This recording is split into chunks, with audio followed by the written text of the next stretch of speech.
మెదక్ జిల్లా చేగుంటలో విద్యార్థులు కళాశాల యాజమాన్యంపై ఫిర్యాదు చేశారు. శ్రీ సాధన డిగ్రీ కళాశాలలో చదివిన 11 మంది విద్యార్థులకు ఒరిజినల్ మెమోలు ఇవ్వడం లేదని ఆరోపించారు. స్కాలర్షిప్ మాత్రమే తీసుకుంటున్నామని చెప్పి చేర్చుకొని ఇప్పుడు ఫీజులు చెల్లిస్తేనే సర్టిఫికేట్లు ఇస్తామని ఇబ్బంది పెడుతున్నారని తెలిపారు. డిగ్రీ పూర్తి అయి ఏడాదైనా మెమోలు ఇవ్వకపోవడంతో ఉన్నత చదువులు, ఉద్యోగ అవకాశాలు కోల్పోతున్నామని ఆవేదన వ్యక్తం చేశారు. పలుమార్లు అడిగిన యాజమాన్యం స్పందించడం లేదని అన్నారు. అధికారులు జోక్యం చేసుకుని తమకు న్యాయం చేయాలని డిమాండ్ చేశారు. ఈ ఘటనపై చర్యలు తీసుకోవాలని కోరుతున్నారు. మాకు కానీ ఎలాంటి న్యాయం లేదు.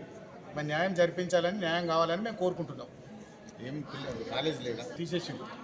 ఎవరు వేరే కాలేజీకి సర్టిఫికెట్లు వేరే కాలేజీకి ఇచ్చిండు, పంపించేసి వాళ్ళు ఏమంటారు అంటే మీరు పైసలు వాళ్ళు ఏమంటారు అంటే ఇన్ఛార్జ్ మీరు డబ్బులు కట్టేసి 30,000 రూపీస్ మీరు డబ్బులు కట్టేసి మీ సర్టిఫికెట్లు మీరు తీసుకొని ఏ కాలేజ్ పంపించు నారాయణ మెమోరియల్ చేయకుండా నర్సింగ్ చేయకుండా అక్కడ